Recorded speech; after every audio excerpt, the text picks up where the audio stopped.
Hey everyone, back with another commentary. This time for the 2000 Western noir crime movie, The Way of the Gun, directed by Chris McQuarrie. I don't really know what the fuck this movie is, but it's very interesting. It's a very interesting movie, and I'm here with Pat again to do this commentary, which you can listen to on its own or alongside the movie.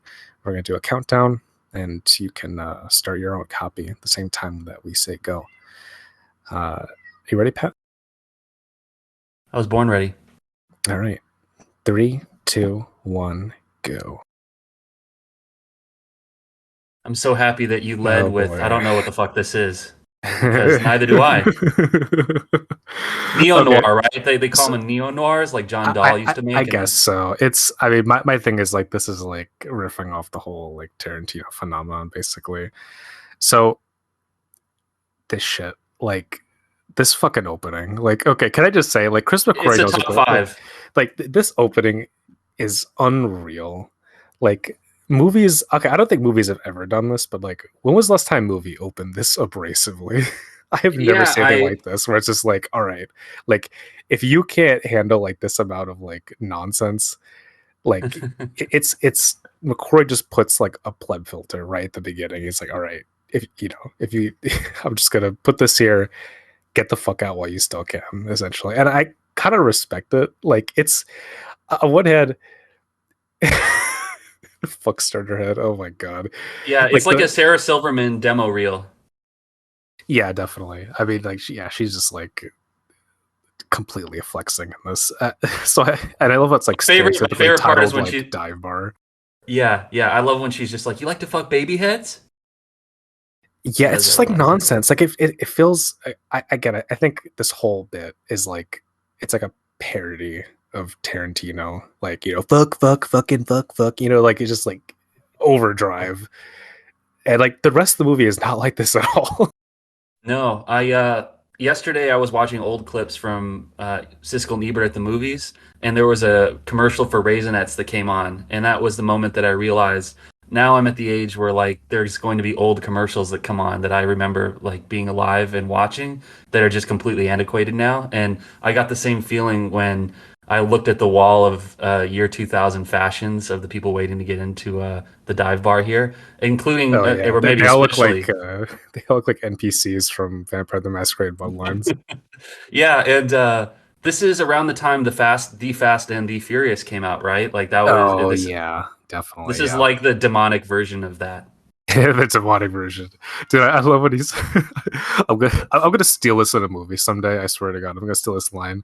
I'm gonna slap you silly. I'm gonna fuck you stupid. It's just, I mean, this whole bit, like, so it's like what a way to introduce your movie and like your main Yeah, characters, and just to like, because McQuarrie's goal with this basically was to be like, I want to make a movie where like you don't start with any sympathy for the characters, and you have to like slowly, if at all, earn your way towards that. And I think he succeeds because it's like again, it just feels like a peck and paw movie where you're like, oh, these guys fucking suck. Like I don't like them, yeah. but in the It's very way much they kind of earn some measure of humanity by the end of it, even though they're assholes. sure. I mean, it's very much in the key of like the Parker novels, which I mean, I would guess that that's Ryan Oh Phillippe's yeah. character's namesake, or like Elmore Leonard. And but I gotta say, there's a line coming up where Phillippe narrates that like they're selling blood, they're selling cum in order to break even. It's either that or wage slavery. And that doesn't, I'm not saying that forgives what they do, but the idea of these guys could really use a break, some kind of an economic break in Yeah, this climate. well, they get broken. I'll say that much. So these opening credits, I really love the suite of Joe Kramer's score here, and I think this movie has a really good score. I like Joe Kramer and all the work that he's done with McQuarrie, and I wish that he would have gotten more work for bigger budget movies because I think he's quite interesting as a composer. Like I think his Mission Impossible score is one of the better ones, and the score for Jack Reacher is like quite. Uh, it just totally fits that movie. I think this Yeah. one um, like Corey specifically was like, all right, I don't want you to use like stereotypical standardized way of, you know, composing these kind of like neo noirs, neo westerns that kind of like a western feel, like with the guitar. He was like, yeah, no guitars, like that, like basically from what I remember of reading like the liner notes for the soundtrack, which I own, like McQuarrie, like in him set up all these fucking rules that they were gonna like abide by, and then they basically broke all of them while making the movie, which you know, I suppose is like a lesson in intention. But either way, I think the end result is fairly interesting. Yeah, I love the desolation of the music. And lately, I've been driving from Texas to Maine, so Southwest to the East Coast, back and forth every year for like the last several years. And this really does, I think, capture that kind of like hollowed out feeling, of the interstate. Um, so thank you, McQuarrie. Yeah, this whole bit where they're at the fucking the sperm donor place, like, I mean, it's just. I don't Oh yeah, like all the homophobia is very 2000. Yeah. the thing is though, but it's like I think it's like honestly it's like such a like obvious exercise in dickheadery. Like McQuarrie like knows what he's doing with this. You know what I mean? Like you don't put this kind of stuff in your movie at this level unless you're trying to piss people off. And like this whole movie is a provocation, I think. And I think people would look at that and say like, all right, well, fuck you then. Like I'm provoked. Like and like for some reason when I watch this, I mean, it just hits a lot of aesthetic signifiers that I enjoy, but like yeah, I just can't deny that it's like okay, like maybe it's definitely like some movies I think it's like okay, you can adjust yourself to, and there's other movies where you're either a person for this or you're not. And I mean, I don't know. Like, look, like being queer myself with like listening to this. Like, there's a part of me that wants to be offended, and then there's a other part where I'm just like, oh, this is it's so gratuitous that it's just dumb and funny. Yeah, it reminds me of like Kevin Smith around this time, who like would Oh God. drop the F bomb like all over his dialogue. But I mean, I don't believe that he's a bigoted person. It's just there's something about the provocation I think that really appealed to him. So, see, here's the thing that I don't understand though. So, like, we get the impression that these guys are basically living, uh, like literally come to mouth, like, like Right? they're living in like a fairly dire itinerant existence. Yeah. The thing I don't understand about this movie is like, where do they get all the fucking like the guns and stuff? I Oh suppose yeah. the impression is that they like, you know, they just have them, or that they've stolen them, or you know, whatever. Like they're career criminals, I suppose. But I'm just think like the movie at no point like really explains that kind of shit. And I enjoy this movie for how much it just like it just doesn't fucking bother spelling out the implications of like what the story is. Because like the whole basically the whole point of the movie is something that I've never heard anyone talk about Yeah. with James Caan and Julia Lewis's character. Like I've never heard anyone mention that when discussing this movie, and I just get the impression that it's just like left people's minds, like they just didn't get it. And yeah, like the second time I watched, I was like, oh shit, like that makes a lot of sense actually. And I don't know, it's like McQuarrie was fucking too subtle about some stuff in a writerly way, and like those are the risks that you run when you make a movie like this. I think if you try to be a little bit too clever with it, you know, you're only going to hit the people in the back seats who are actually paying attention, and the people who just come to have their movie spoon fed to them. They're gonna Hmm. be like, all right, fuck you, I'm not doing any work. Um, Well, I and I just think this. assume the guns they could have gotten at Walmart or something, right? Because I mean, I guess I saw Bowling for Columbine around the time this came out, which made a Well, big they point. have like what they have like 1911s or whatever the fuck. And anyone who like cares about guns, look, I don't. I'm just going off of what I remember. So don't Yeah, quote neither me do on the I. gun models of this. But like later, they have like a fucking like a FAL, and they got like shotguns Hmm. and assault rifles. And I don't know. I wasn't really sentient too much in the year 2000. I was barely 5 years old, so uh yeah, if you guys like know, like if you could just buy like assault rifles from Walmart, I guess sure, why not? But Well, right. Well, I just love the reveal later on that Benicio has like a sniper rifle. I definitely was wondering where the hell he got that, and he's Yeah, also right. I'm like, quite what good the at fuck? wielding it. Yeah, Yeah, well, like, so McQuarrie's whole thing is like these guys are like mercenaries or like ex-military or whatever the fuck. Which I'm here for. That's a common American movie thing. sure.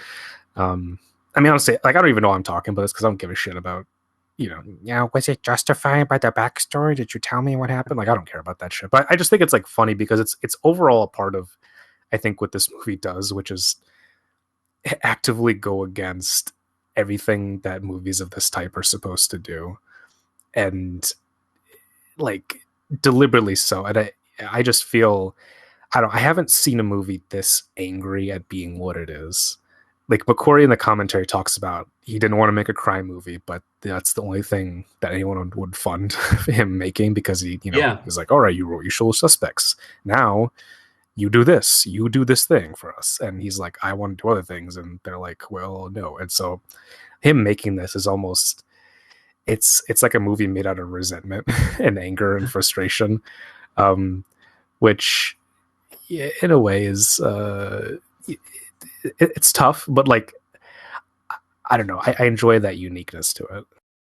Well, I've always felt like The Usual Suspects was an ill fit. Like would always compare that film to Reservoir Dogs because they were like a stone's throw from each other in terms of their release. But like, I don't know. I just Usual Suspects has some of the greatest actors of all time, but they're all just every line just rings false. You know, the line of Macquarie's dialogue. And what I noticed watching this is like there's a more of an equilibrium, I think, between like his heady philosophical world and like this kind of gritty milieu that it takes place in. I think that it's much more comfortable in its own skin, despite like being less, it's less bombastic. We don't get what's his name, Kaiser Soze, like striding off into the sunset. There's not Well, I this mean, like McCoy's talked showstopper. about in interviews how like he kind of disavows The Usual Suspects because he's like, yeah, that was like a script that I literally constructed based off a gimmick, and he seemed kind of surprised that it got him an Oscar. So I think he's like the most out of anyone being like, yeah, maybe, you know. Um, but this, yeah, I mean, talking about McQuarrie now, it's like you look at where he begins and where he ends up. Where this year, I just he's coming out with like part one of two Mission Impossible films, which are like Love those three and frosted tips, by four the way. of the ones he's directed, and it's Yeah, but like, the DNA's here for sure in those later films, especially Jack Reacher. I felt like Jack Reacher is kind of like it's the most polished and evolved form of a lot of like the action and like the tone and the tension that we see in this film. yeah, definitely. Well, also, I mean, like I like this film a whole lot, and to some degree, even love it. Um, but like, it's a movie that is it reeks of. I mean, partly why I enjoy it is like as someone who's like working on directing myself. Like, I kind of see a lot of the mistakes that a first time director could make when approaching this, but also I think this movie shows that like among those mistakes are also the unique and interesting, bold things that McQuarrie is doing.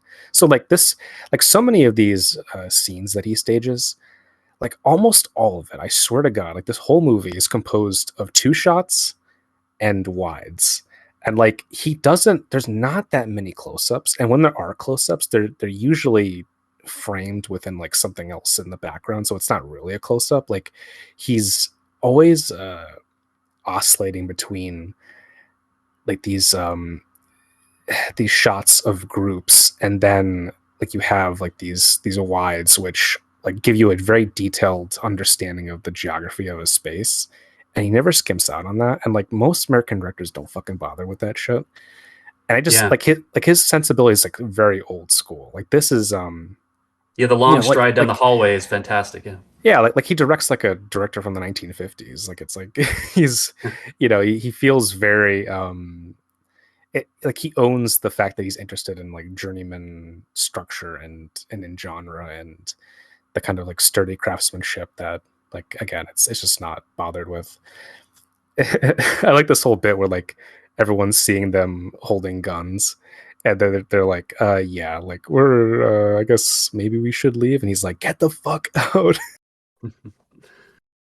I think I watched Heat around the same time I first watched this film, and something in common between them is that the gunplay is ferocious and it feels violent. Like my girlfriend wandered in towards the end of the film when I was watching it yesterday, and it's just there's something that's just kind of like so bracing, just about the clap of the gunfire, and even like even in these moments that are kind of laced with an irony and whimsy, it's you can tell that Well, he wants you it's to very feel it. black humor.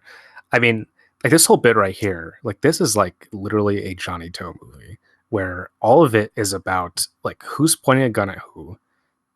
Are you allowed to move within a certain space? Like, are you, like, are you capable of like tactical formations and like understanding like what you're Mhm. going for? And like what I like about it here is that like they're like McCoy's always interested in this this like geographical understanding of action more than explosive stuff. Like the gunplay is loud and it's very satisfying in this movie, but a lot of it also is stuff like this where it's just it's more about the tension. And if you watch Johnny Toe's movies, especially stuff like The Mission or Exiled, a lot of that is just like guys standing around, like using cover, Yeah, holding each other hostage. Like it's very oriented towards like, all right, who's positioned where, like what can they see, what can they not see, and showing that rather than showing just like blah, blah, blah, blah, just like overwhelming you with what's going on. You're almost like looking at a chessboard and you're watching the pieces move and you're watching, who can attack who and what opportunities do they have and are they vulnerable in this spot? And I don't know. I really love that stuff. And I think it's, um, I mean, this movie, again, like before even, because like the John Wick movies also have this, but like this really brought a different level to, I don't know, like what, like you said with Heat, it's got that same sense of tactical gunplay, and not a lot of movies were doing this before, yeah, like the yeah. '90s. This was right before basically the what is it, the shaky cam or the post action craze of the early 2000s. This Yeah, was which like McQuarrie hates. Yeah, yeah, of course. So this was like a very much like an outlier in terms of where the genre was at this time. Also, because I think it's like you compare what goes on in here to like the violence and the gunplay in a Tarantino movie, and like really, honestly, there's no comparison. Like, Tarantino, like I don't, I like a lot of his movies very much, but the guy's like he stages conversations and sometimes set pieces, but Yeah. like There his was that gunplay's one not. action scene in Reservoir Dogs. Remember Yeah, that one, like the bank robbery? like compare this to like Jackie Brown, which it was like the latest when Tarantino Mm. when this was made, and like you can very much see that like McQuarrie has an entirely different understanding of how to do this stuff and how to stage it. Like Tarantino's like he's more interested in the blood splatter on the wall than necessarily the people getting shot, if that makes any sense. Whereas this, right, like this camera shot, like McQuarrie makes sure to linger on all the people and the bodies that are left when a gunfight is over. And Yeah. he consistently does that in his movies. And I just feel like uh I don't know, like for the flaws that this movie has, it also does like some unique things that again like American films just like don't usually bother with because most directors don't have the patience. They just are like, all right, bam, bam, bam, whatever, like knock it out. Like there's not that idea of okay, we have to use the crane shot for this, and then we'll have like a pan over here. Like it's all this stuff is so clear, and especially during this era where you have like the Tony Scotts of the world who are getting more and more frenetic. To see this and actually have it where it's like, oh, this is like, it's slowed down and it's classical and it feels like a John Sturges movie, from Yeah. 1953. It's helpful to watch this with the sound off. I'm just like, marveling at how clean it all is, like, and how you can follow the action. Yeah, it functions on a purely visual level. Like even though McQuarrie's a writer, I like that he really set himself the task of telling a visual story with this. Oh, and now we're about to get to the infamous slow car chase, which is Yeah, such the a low good speed. idea. It's such an incredible idea, and I'm surprised when people haven't ripped this off. Like, it's I don't know. Like, I think it's exceptional, like what he does here, because it's like he's just taking these locales and then like totally understanding, like, okay, how can we use this to tell a story within, like a fight. But it's like you don't even get, like, again, like so much of these scenes are about guns not going off as much as Hmm. they are like guns going off. And I just love how, yeah, like they let the car they put it in neutral and just let it roll, so that like they're still making progress, meanwhile like they can use it as cover, like that's, again, it's just like conceptually it's a really riveting scene. And like McQuarrie just really aces it. And I just love how, again, you just have all these wides. Like there's so much wides. You're never confused as to what's going on. I just respect the hell out of somebody who clearly, like Macquarie, with his DP, just drew all this ahead of time. There's like a very rigid schematic, and Yeah, like yeah, it's everything fits fucking. there like clockwork. I don't know if like he uses storyboards a whole lot, but it feels like that. Like it Yeah. feels very constructed in a way that these things usually aren't. Hmm. Tay Diggs now. I think I saw this and Equilibrium around the same time. He's That's such a good bad right. He's guy in because equilibrium. he's just like too perfect looking. I think it's part of like the unreality of like his bone structure and everything. That he's great at playing like these psychopaths. But I I mean, think Nikki he's Cat is stone worse. cold in Yeah. this. Like Yeah. he just like that bit earlier when like both of them point their guns at her belly at the same time, and you're like, holy shit! Like it's like Yeah. immediately like, all right, these guys aren't fucking around. And see, I love this gag too, where they they're just like, all right, we're just gonna reverse and crash into you guys. Like it's just like Yeah. very simple Yeah. stuff where you realize like it's kind of like very simple and effective um like tactics where, I don't know, in a way it's like you could see yourself doing this kind of thing if you had this mindset. Like it's actually pretty grounded. Like you could see like a car chase actually going down like this and being like, all right, yeah, if they have a hostage, like they're gonna use her for cover. Like why not? And they're gonna just jerk you around basically because they can get away with it. Yeah, I went to high school in the South Bay, California, so Manhattan, Hermosa, Redondo Beach, and these guys just remind me so much of like, a couple of the bad kids that maybe they didn't graduate or they got in trouble and they had to go to juvie, and then this was like the antics they got up to afterwards. Like I let know some Right. specific guys who look like this.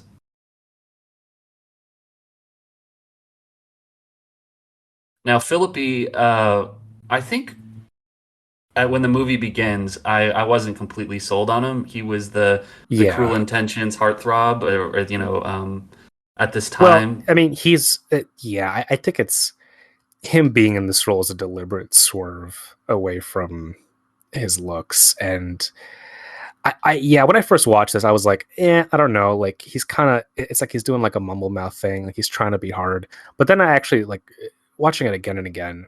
I came around too. Yeah.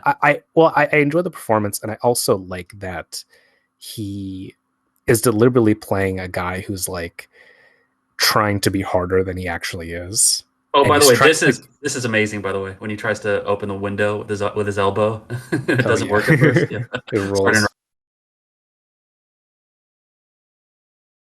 But yeah, like he's like trying to be this like hard badass, and like Benicio actually is that guy. And I like how there's this tension between them where like sometimes Ryan Phillippe's character doesn't quite match up to that level, and there's kind of like all right, like are you willing to like go as far as this? And um yeah, later they just like kind of have to resolve to completely abandon any moral compunctions if they just want to get the fuck out of there. I was just watching Oppenheimer with Robert Downey Jr. and I loved the. I mean, I always love in his roles the musicality that he brings to like what could be an otherwise sterile dialogue scene. He's always trying to inject a little bit of idiosyncrasy and music into it, and I think Benicio has that in spades with this one. And this was right around the time I think he did Traffic, so he had got his first Oscar nomination around here, like maybe a little bit later. But when he sits down with James Caan in at the Mexican place later in the movie. I got the vibe that like absolutely Khan would deign to sit down with this guy and just have a couple Well, because beers. yeah, I mean, the thing is, that's like kind of the best written scene in the movie, and you could like Benicio holds his own against James Caan, which is not easy. Like it would be so easy, I think, for a lesser actor to just get blown off the screen by James Caan, who has a very distinct persona. And like I think it's a testament to Benicio del Toro that he just is like, yeah, I own this character. Like I'm doing this. Like He there's knows a what he's great doing. mutual respect between them. Yeah, and what do you think of the gray streaks? I didn't notice it at first, but they're kind of fake Well, looking, but I think it's awesome. I think it's fine. Like it's funny because in a lot of ways, this role here feels almost like a prelude to the role that he would later have in Sicario, and so it's almost like not that he's always been old, but he always feels like even when he was a young actor, he was kind of like mature in a way, and so Yeah, I suppose that's to accentuate that in this. But yeah, that them fucking with this this like takes me him back just shoplift.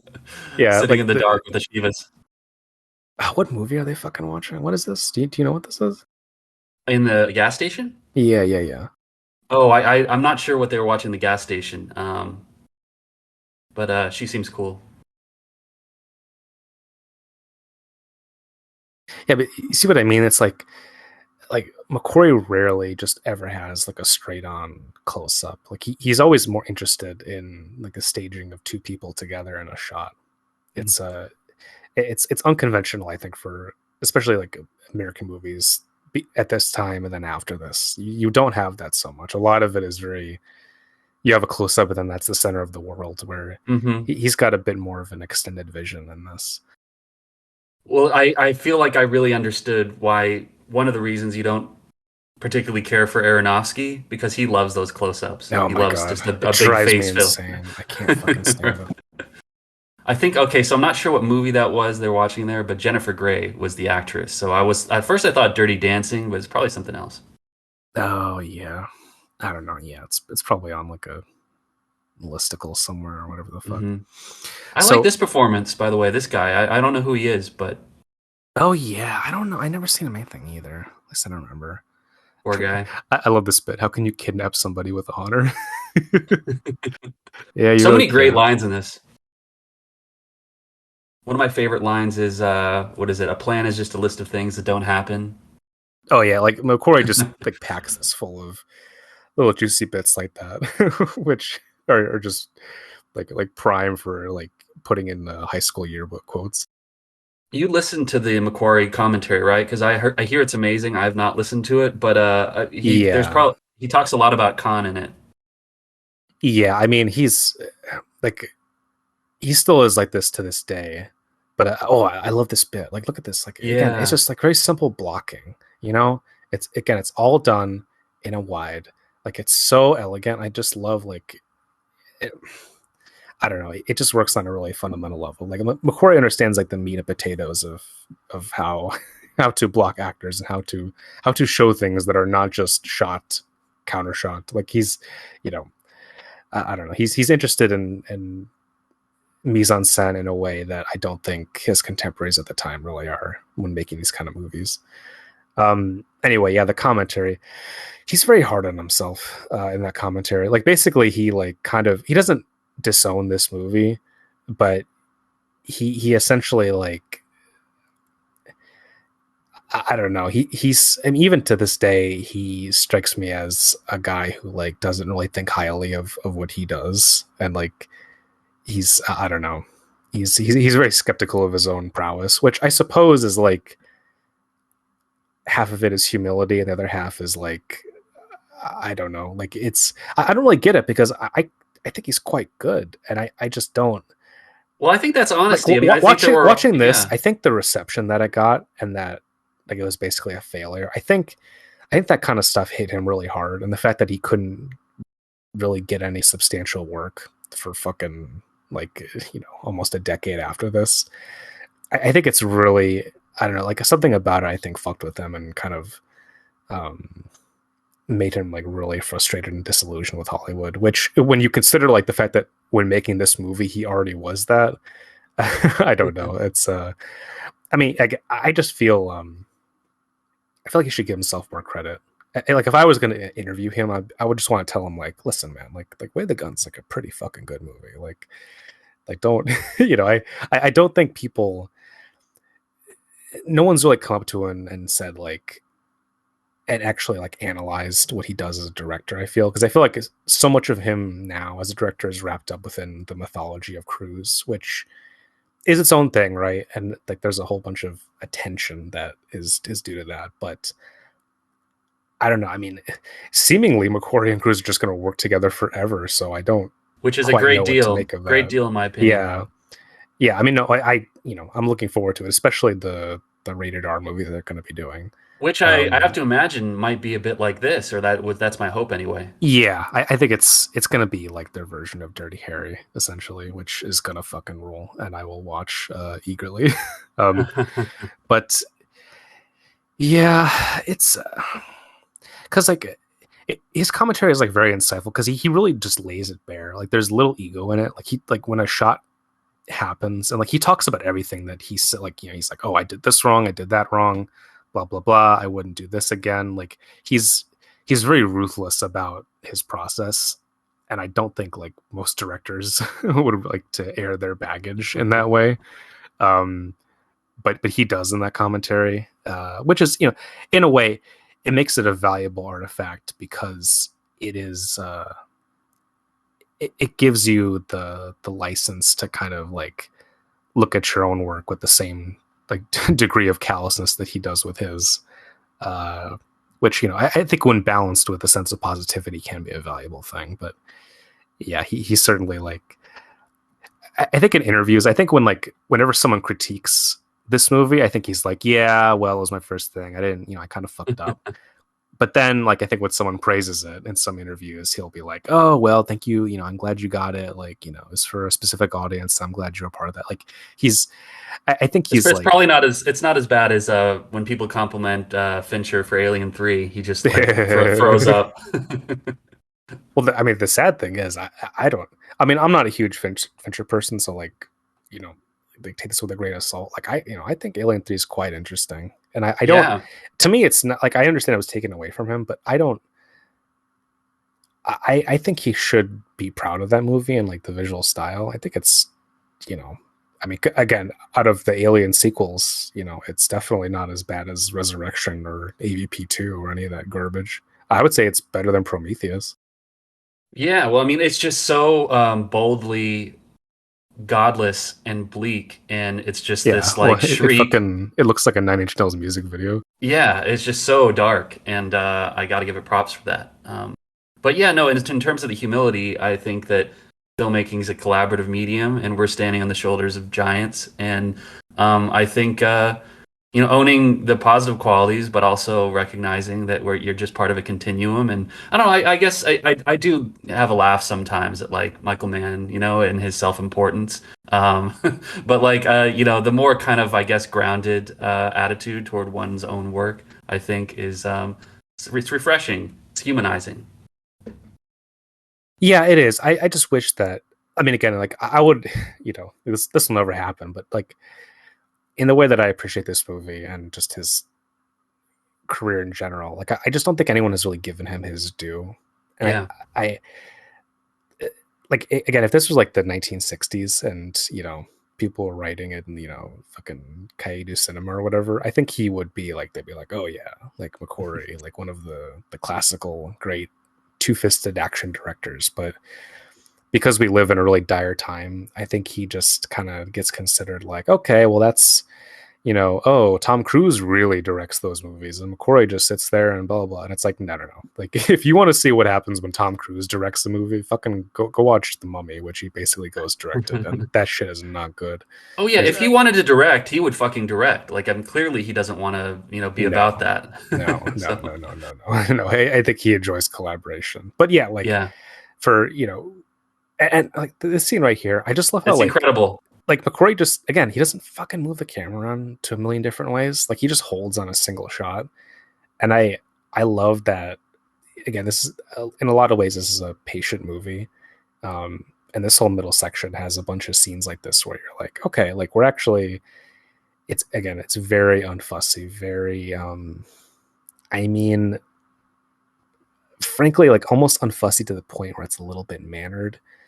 Like I don't, especially in like the realm of tactical gunplay, right? Like you and I did a commentary on Spartan, and the Spartan's not too different from this movie in a lot of ways. In terms of the It's way the it's heat turned filmed. down. Yeah. Yeah. And yeah, you compare this to like Spartan or Homicide. Um, yeah, McQuarrie is like this early style of his is like very close to David Mamet's style, which I would say is a compliment in terms of writers, turned directors. I think that's like this is an example of how to do it correctly. But Well, yeah, Chiddick, the kind of like big bad of this film, or like the one who's the adoptive father for Juliette Lewis's baby, who runs like the union breaking outfit, has a real creepy kind of like Leland Palmer from Twin Peaks energy to him, where like one moment he's very paternal and warm, and the next one he's creepy and murderous. And maybe I'm a little off in this assessment, but that scene with the guy playing Russian roulette with the guns in the pillowcase, there's a strange like Lynchian almost just kind of like it's a joke. It's this big sustained joke about a yeah, it's a guy gag. trying to shoot himself in the head. Well, the thing is, I mean, like it really shows you like McQuarrie's emotional wavelength while making this. It's like to include a scene like that, like I mean, it's like even by the standards of '90s, neo noirs and neo westerns, which are fairly dark as a rule. Like this movie, I mean, there's a lot of fucked up stuff in this, and I Yeah. mean, the accusations of edge, I think, are very well warranted, but there is an art to edginess, I will say. It's an acquired taste, but a taste nonetheless. Yeah, I love this whole bit with him talking to what is going to end up being, the person who delivers the baby. Like when he's talking to him, like he's just totally shrouded in darkness. Like this movie doesn't have great cinematography, but like the way, like the simple things that it does accomplish, I think are interesting. And I think when you watch Jack Reacher, that's a much more interesting looking movie, and it plays with shadow in a very distinct way. Like the whole part at the end where they're fighting in the rock quarry, like Yes, I was just that. thinking of that. Yeah. Yeah, like that shit looks amazing. Juliette Lewis has, I think she's like next to Khan, my favorite deliverer of Macquarie's dialogue. She makes it all seem very spontaneous and shooting from the hip. Um, Well, she's such a can we strange just singular. can we Yeah. say like Juliette Lewis is like one of the best actresses ever. Like I love Yeah. her at everything. She's awesome. And it's kind of sad that she always plays like the same character in a lot of Yeah. movies. Like Woman in distress. Yeah. well, not only that, but like kind of like either sleazy or like kind of uh down and out, or like I mean, there's like a specific like type that she plays, and like this is Yeah. not. I think this is like this movie is like a distant cousin of Natural Born Killers in some ways. So much Um, better. well, mm, I I don't know. mean, Do you like? Are you a fan? yeah, no, I do like Natural Born Killers. I mean, I'm an Oliver Stone head, so that is what it Well, me is. too. I need to rewatch it. I suppose it's Yeah, been a while. rewatch the director's cut. It's good. It's fun. It's aged pretty well. I think there was a time where people were like, it's dated," but no, it actually fucking rolls. Well, and obviously Um, Tarantino is not an authority on how his script is adapted. Like no, his opinions are relevant of his own he needs of to his own shut the writing. fuck up about it. Can I just say, okay, like Tarantino loved Oliver Stone until Oliver Stone took his script and made it into an actual good movie. Like, can I say I've read that Tarantino script for Natural Born Killers? I've read the original one. Not that great. Um, Yeah. it's yeah, it could have been fine, but it's really not that interesting. And frankly, Tarantino, it's a shtick that he already did several times better. It's basically, in a lot of ways, it's the same kind of stuff that he was doing with his early career. And I'm just like, okay, well, instead of just seeing a lesser version of that from another director, it was better that Oliver Stone just took that shit and ran with it. Um, Now this is James Caan coming in for the first time to the scene and treating these bodyguards like they're yeah, Will Ferrell and Serrano. Elf. It's true. What I love about this is that like Khan in this, he's so affable, but like in a way, like he kind of like he's kind of exercising like that, almost like that old man strength. Where he's like, it's like, yeah, shut the fuck up. Like I'm gonna talk circles around you. Like don't Well, like yeah, don't there's a talk. bit of speaking of Tarantino. I mean, he's like Mr. Wolf from Pulp Fiction writ Oh large. yeah, yeah, yeah, yeah. He just like sprinkles his movie magic over everything. And you know what? Like Breaking Bad was a phenomenon that happened far after this, but there was a character named Mike the Cleaner that is just this kind of like world weary, like almost like sad to have to like mete out violence against like the more novice criminals in the story. But uh, but yeah, Well, I just mean, seeming he's the complete. smartest guy Yeah, in this movie. yeah. He's literally the only one who's like thought out every single thing and like knows how shit's gonna go. And so yeah, it's very much like the with the character, like age and wisdom beating out youth and exuberance. I just saw Thief again recently, and man, I miss him. I had a few exchanges with James Caan on Twitter during Oh, for COVID real? Holy yeah, shit. when I imagine he was just kind of chilling in his, just like learning how to use a phone for the first time, typing with one finger. But I was so honored to just to have had a couple little, rest in peace. No, he's awesome. I need to see more of his stuff because I love him in this, love him in Thief, Godfather, obviously. Right. I Yeah, was gonna what say that like he has tremendous respect for the art of acting. When you hear him talk about it, he's got a poet's soul, but he's also a guy who is like ridden bulls at the rodeo and fought men and Yeah, he's gotten a very addicted to macho drugs. guy. Oh, and how could I So, forget? Like even all the way back, he was in fucking El Dorado, like one of the late Howard Hawks hmm movies. Like he's just made his mark on all these different directors that I love. Yeah, what I like about him is that like he always has the implication when he's talking. He's like, all right, I'm gonna lay it out for you, and here's how it is, and I'm gonna make it sound like really true, even if it's not. And like right. when you watch him in this scene, like you watch his eyes, he rarely blinks. Like his eyes just burrow into people. He Yeah, like is, Anthony Hopkins. Yeah. yeah, really. Like he just glares at people, especially in this scene where he's just looking at these two chuckle fucks, and he's like, listen, like I'm gonna sort this out. You just stay put, kids. The only thing you can assume about a broken down old man is that he's a survivor. I think that's my favorite line from the film. I think he says it in this scene. Has like the Yes. little button on it.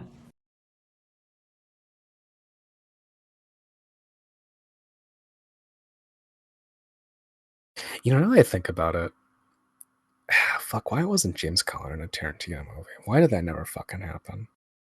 Well, I was That going to ask that you should have from the happened. commentary. It should have. You're right. Absolutely. I mean, it seems like in True Romance, he must have been like in part of the. I mean, Oh, True right. Romance got everybody right. I mean, that's Tony, right? But it's this Tarantino script.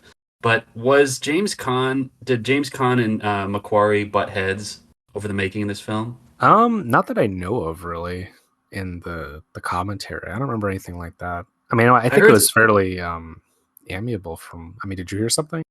Well, somebody told me that there was a moment when like Khan grabbed Macquarie by collar and said, "If you're going to direct me, then direct me," and threw him up against a wall or something. But don't Yeah, quote me well, on that. the thing is, I feel like that happens in every movie that James Gunn is in, so Yeah, it's you're a right. normal level of aggression.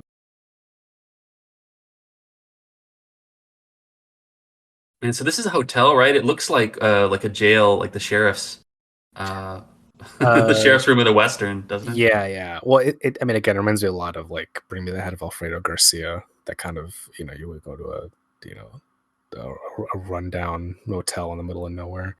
hmm Now, shout out to I think the actress name is Kristen Lehman, but she plays like the Sphinx-like trophy wife of the bad guy here, and she's just kind of on the periphery, lightly commenting on the goings on, and she's having an affair with Tay Diggs' bodyguard, which I think that they're a match made in heaven. They both look like total psychopaths.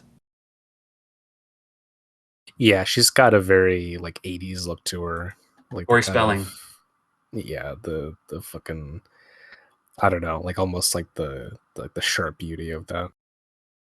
I love there's a part coming up where she's just eating shrimp while like, making she has this like, diabolical speech and she's just chowing down on prawns. I thought that was a nice touch. I see, like the way this bit is lit with his eyes, almost a complete darkness. I do like that. I think that's interesting. I wish more movies would do that. Hmm. Yeah, Scott Wilson is the actor who plays Chidduck, the father here. We realizes that this he's the father of the doctor, who ultimately we learn is the father of the child. Yeah, which is can we just say like strange? It's a The whole weird, weird this movie. whole Yeah. setup is like deeply strange. And I don't know, like, where the fuck did McQuarrie, like, did he get this from somewhere? Like, did this really happen in some instance? And not the movie, but like the situation where, okay, you have a son, and your wife, who is not his mother, wants to get pregnant. So you have your son impregnate a woman as your surrogate, who is then going to be the child that you and your wife adopt. It's like, man, like that is I mean, it's heavy. Well, I yeah. don't even. The aspect of this that's noir, right, is that you've got the kind of the powerful man pulling the strings behind everything, and there's usually some kind of, if you think about Chinatown, right, there's some kind of like weird, like deviant sexual, like um, some like dom stuff going on, or like some kind of like I have mastery over genetics. I don't just have mastery over people. I don't just break strikes. I don't just send assassins out in the night to whack somebody that I don't care for. It's in my own house. There's like certain there's rules that are being broken, and norms being overridden. And I just assume there's a little bit of that like noir DNA, that Raymond Chandler DNA getting in there. Oh yeah, 100%. I just think, like, I mean, maybe this was, now that I think about it, like a lot of '90s thriller movies had this kind of insane premise as well. Not this exact one, but just of this ilk. I suppose it was just like writers thinking, all right, like what's the most weird and fucked up psychosexual whatever Right, arrangement that we could come up with. And right. so And let's you not got make you it got a stuff like what is it? You got, like Fatal Attraction and The Last Seduction, and these movies which are heavy. Yeah, yeah. I mean, well, it's you can see Macquarie's gears turning. Like, let's not have them fight over a briefcase or some shit. Let's have it be an actual human being. Let's have it be a pregnant woman. We can get some of that hard boiled, like, shrapnel going off around this poor woman. Just trying to keep her guts on the inside. And yeah, I mean, you could see kind of the potential in something like this. Yeah, like, you know, he I mean, he remarks in the commentary how he was kind of like sick of all these types of movies that were being made at the time, and the expectations that went along with them. And one of his big ones that he talked about was how like women were basically treated as like pieces of meat essentially. And he was just like, okay, well, like, what if we made a movie that's literally the text? Where like a woman is literally entirely valued by the child that she is carrying and like nothing else. And uh, I don't know, like it's definitely a choice. I don't know if this film entirely pulls it off effectively, but I I think it's an interesting idea to, like, again, like, I think a lot of revisionist movies do this where they take what's the subtext of genre and they just like literalize it in many ways. Yeah. Yeah, see, look at this bit. Like, this is not staged in a conventional way. Like, most directors would not have this like switch between these wides and then like go into a long lens, for Mhm. close-ups. Like, it's odd. Like, I mean, in a good way. I enjoy that this movie is not directed in like the '90s formulaic. Like, all right, we gotta set up in a tin can, ready to go. Like, he's making choices here, and they aren't always elegant, but they're always distinct, and I really appreciate that. Like, he's never looking at a scene and just being like, all right, well, we'll do whatever, da da da. Like, he's taking everything as it is. And in the commentary he talks a lot about, like, yeah, like originally he like very rarely wanted to cut, and so he would just do one camera setups and like literally just film everything from one angle. And like his DP was basically like, no, no, please, you have to shoot like a little bit of coverage because like we need it. And he was like, okay, we'll do it. And then yeah, I mean, I think this movie is evidence of definitely I think a strong uh sense of like the direction that he wants that he would later go to refine on. Because you watch yeah, Jack Reacher, and that is like very elegantly composed. Like the opening montage of that is Hmm. so beautifully done. Like it's, I mean, you know, if you watch that in like a Hitchcock movie or a Brian De Palma movie, that opening, you'd be like, holy shit, the master, right? And I think, yeah, just because McQuarrie's like kind of like a B tier name attached to it, it doesn't get that much credit, but it really deserves it. I mean, I think it's a very underrated movie. Me too. And seeing what he does with Khan in this just gives me shades of the way he used Herzog in Jack Oh, Reacher. 100%. Yeah. He knows how to not fuck that one up, really. Well, he knows how to take advantage of like, all right, I have a great actor here, so I'm going to give them all the good lines. And also, I want to just say about Del Toro, shades of what I was talking about before, but like most of the coolest people we've ever known, like he knows how to just stand in a way or kind of like, use his body language in a way that's just always arresting. It's always cool. He's never content to just kind of like move through the scene in a normal way. There's a story inside the That was story. his big thing in the behind the scenes is that like in the original script, and you can read it online. Like McQuarrie wrote a whole bunch of dialogue for Benicio, and He doesn't he, like he that. yeah, he was essentially like, no, cut it down. Like this is not like this guy is not a talker. You already have a bunch of people talking in this movie. Like I need to be a part of the break from that. And so you know, I mean, like that's such a you always hear the opposite of actors. You know, they're always like, "Oh, give me more lines, give me more screen time, whatever." But I love how Benicio is like, "No, actually, like to make the movie better, like let me just do a visual performance, which is based on yeah, like you said, his stance, the way he holds a gun, the way he leans back on a chair. There's so Yeah. many little bits in this that are very memorable. I love when that trailer, the teaser trailer for Sicario 2 came out. And I mean, it was kind of a, not great movie, but there's this great moment in the I mean, trailer where that he trailer pull fucking was awesome. yeah, where he pulls the mask off, but before he pulls the mask off, they just show him like kind of walking with like his pistol down by his hip. And you could just tell immediately from like, the way he's moving. It's like, "Oh yeah, that's Benicio." You know what I mean? Like Yeah, no other he's doing the John Wayne swagger walk. Yeah, Yeah. I love that bit in the Sicario too. It's also in the movie, but in the trailer when he just like takes the automatic pistol and just Oh, just like right. buzz saws it into someone. It fucking rules. Yeah, so good. Fuck. I was gonna say, Do we have to do a commentary for Sicario too? Maybe we're I'm underrating down. it. Just an opportunity to watch it again and just to understand what the disjunction is between why the first one went down so smooth and the second one wasn't nearly as good. Yeah, are they making a third one? Because the I hope second one so. ends with the sequel. Yeah, I think they should bring Kate back for the third one, Emily Blunt's character, Yeah, and that'd just be kind of nice. round I it mean, out. she's not fucking doing anything. What's Emily Blunt doing these days? She's just Well, starring she in killed it in John Oppenheimer. Krasinski movies. Oh, that's right. Oh, yeah. Sorry, I haven't seen it yet. I need to see her in that. We should call it the Mary Poppins rule. Like anybody who's got enough juice to play Mary Poppins, it's probably Yeah. something you want Although to keep I'll around for a tell you while. what, though, dude, maybe let's not have our Mary Poppins sequels being directed by Rob Marshall. You know that Yeah, that fucker. Can we not? Can we? absolutely. We must avoid this. Like this is my one rule. Memoirs of a Poppins. Yeah. Oh, dude, don't get me started on fucking what a bunch of Yeah. nonsense. Oh, so a couple lines.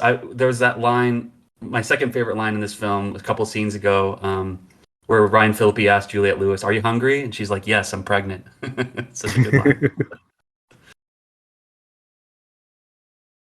This guy's such a creep.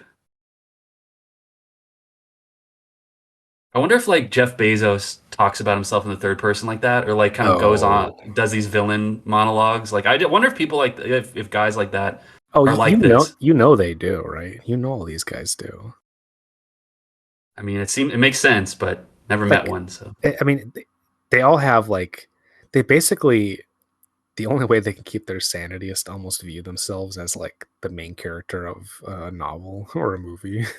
I mean, like Elon Musk basically thinks that he's like an anime protagonist in real life. Like he's, it's you get to that level and you're just fucking insane. Like there's no going back from it. Yeah, I wonder if it would if it would be more of a cooling effect for that psychosis to deny their dominion over everyone and everything, or to like embrace it, right? Because I would guess that denying the amount of power that they wield, it would make them feel a little less alienated. But I don't know, armchair psychology.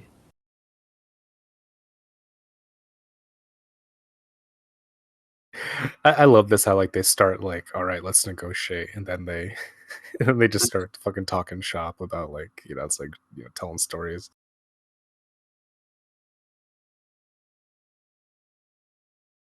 God, I love these types of scenes. Did you ever Well, it's see that great. movie?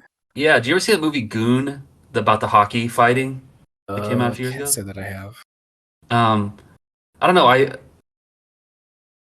I think when everybody saw the diner scene in Heat, that just burned into our consciousness so much that everybody's continues, rightfully so, to try and like you know to find ways for characters across a divide to sit down with each other as like a centerpiece moment of the film. And there's just something so comforting about that, or like it takes you deeper into the conflict in a way to have this like white flag moment. Right. Yeah, in the middle of that conversation with James Caan, like he's talking about how it's like people these days they want to be criminals more than they want to do crime, and it's like it's still like a low key fucking profound thing, like he's saying, because like I think that's kind of McCoy's commentary on this types of movie where like essentially you want the appearance without the consequence, right? You want to make this type of story but without drawing the implications that this type of story has. I think that's why this movie is so gruesome and so abrasive and so violent, is that McQuarrie actively doesn't want to shy away from those things. In fact, he wants to deliberately include them and force them into your vision. And he wants to show you like, yeah, almost all these characters are assholes. Almost all of them are corrupt. Almost all of them are jerks. And almost all of them are psychos. And that's kind of like true for most other films of this type, but it's kind of downplayed, right? Because it's like, okay, you can rob a bank and kill a bunch of people, but you did it for your kid, right? So we like the audience has sympathy for you, and it kind of reminds me of what Raul Ruiz talks about in like one of his filmmaking manifestos, where he talks about like the standard rule of like Western dramaturgy is that above anything you have to like sympathize and identify with a certain character or a set of characters in order to Yes. like make a movie, and we need to like basically be hooked to their journey or something and to identify with them. And Ruiz is just like, nah, fuck that. And like he went on to make movies where essentially like all the characters are incomprehensible and confused and confusing. And Yeah. I have a lot of respect for that. It's definitely a thing that you have to work at, because it's like you have to unlearn all these rules of of dramaturgy in order to accomplish that. And even like a lot of directors who reject a bunch of other rules of filmmaking, and kind of like the standard Hollywood model, even then like they won't, they're not going to refuse that necessarily. But yeah, I think this is an interesting unicorn of a movie because it's the only one of this type where it starts off with you hating the characters and then like basically spends the entire runtime having to to not walk back that decision but to complicate it in subtle ways.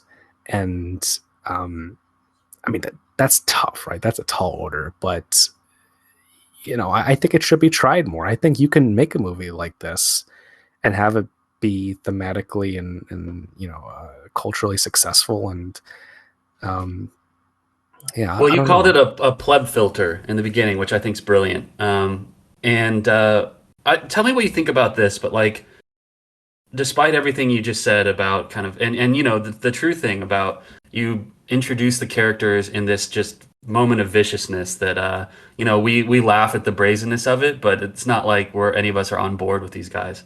But and yet I just feel like there is a sense of morality, there is a sense of justice, there's not this kind of gaping nihilism at the center of anything that we're watching. There's somehow that's being communicated in nuanced ways.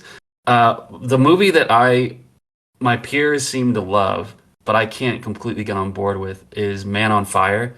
Um, and maybe it's just the time that I saw it and the context, but like, that's a movie that's just like it's just like riotously, violent and committed to violence. And, it's not, depiction does not equal endorsement just because Creasy makes a big point of sticking C4 up a guy's ass and, and torturing him or whatever. Doesn't mean that the movie's, trying But to. see, like that's what McCory's talking about, though, is that basically you can get away with anything because they might have like killed a little girl, right?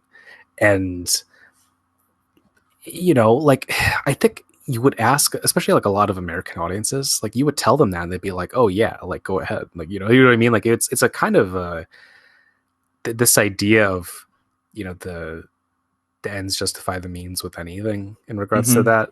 It is an in-baked attitude that I think a lot of Americans have, unfortunately. Uh, I mean, I love I Man on suppose you're right. Fire just because it's like it's a very mean spirited piece of pulp and it's very entertaining. But like like morally, I just don't think it's like as well thought out as a movie like this. Like that's a movie that really believes that like okay, like I mean, spoilers for Man on Fire, I guess, but like in the end, at least he dies in a way, so it's like he doesn't get to walk away with all that stuff. But there are a lot of movies where it's okay, you go on, you kill 100 people, and then you call it a day, basically. And say what you will, I think it's indicative of a very American attitude towards morality, where something gets done to you, so then you can have unilateral exercise and violence against them, which, in the context of Man on Fire, is hard not to view within what happened with the war on terror, right? It's like, Right. okay, you kidnap a girl, well, I can like torture and kill whoever the fuck I want because they're bad guys, and like even if they are bad guys, like quote unquote, right, whatever that means, like there's always the question of like when does that shit stop? And the answer for Well, like yeah, like how American much should you action be enjoying movies, this? Right. Like how well, much should this guy be enjoying torturing this dude, and the answer is never, right? Like ultimately, according to the rules of the American action movie, the answer is that you can do whatever and get away with it, and as long as you like are doing it for a good cause, or you slightly feel a little bit bad about it, then like basically the audience is taught to give you a pass, and that's what McQuarrie like made this movie to refute in a way. And I think we talk about like Ruiz, that's what he hated, is that basically you could have like a character in a western, killing a bunch of Native Americans and fucking getting away with it, and we're just like, whoa, we like them, and we know he's a good person, so we assume that he's doing it for good reasons, and he's just defending himself, right? Like basically, you can explicate all kinds of heinous shit into the story of a movie through that use of sympathy, hmm and I think often that's where you can get into the dangerous territory of movies as propaganda, um, which unfortunately we're still dealing with today. Right. Well, And yeah, I'm looking at this through the lens, obviously, of 2023 and where I am and where the world is. But God, just at the top of the way of the gun, having Ryan Phillippe state that they're selling their bodily fluids to stay out of working at Walmart, and this is they're assholes, right? But their situation is one of precarity, and I think a lot about how. Institutional buy-in, societal buy-in. Like if people don't have that, they'll get up to some shenanigans, and that's not a justification for kidnapping a pregnant woman. But I really do think that like if you're just building if you're building everything on sand, but then the thing is though, yeah. like what I like is that this movie starts off with them basically being irredeemable, which is like them doing the one thing that almost no one does in a movie, which is like punching women in the face. Like like these are your main characters, right? Like, so like it starts off in the abyss, and then it has to work around that. And Mm, I think that takes courage to do from a storytelling perspective. And whether or not it works for you is like, that's up to you, you the listener. But I just I respect the initiative, and I think it's kind of a good choice to make in a cinema. I mean, like the Hollywood is basically fucking like almost defunct at this point. Like it's like where else can we really go with some of these stories? And I think that's a certain way to go with it, where it's like, okay, this is what Sam Peckinpah did, right? He took the heroes of the Old West and he was like, all right, well, you want to fucking see like the extent of vicious killings? Like, here you go. Here's the, you know what I mean? Like, here's yeah. basically what you've been seeing all the time. You're just going to see it for what it is. And that's, what Unforgiven does too, right? Where, you're like, oh, we love Clint Eastwood. And throughout the entire movie, he's very sympathetic and, he's mourning his wife and all this. And then you see at the end, it's like, oh yeah, but like he will fucking destroy you. Like, like he's like he is always that guy, quote unquote. He's never stopped being that guy. He's just tried to convince himself that he wasn't. And through us, like we were desperate to believe his own self delusion, right? Um, yeah, I think that's very much a part of a counter mythological landscape in the American cinema, uh, which unfortunately hasn't been explored as much as it could be. But Hmm. I will say, even in saying all that, it's like I'm not a believer in like deconstruction for its own sake.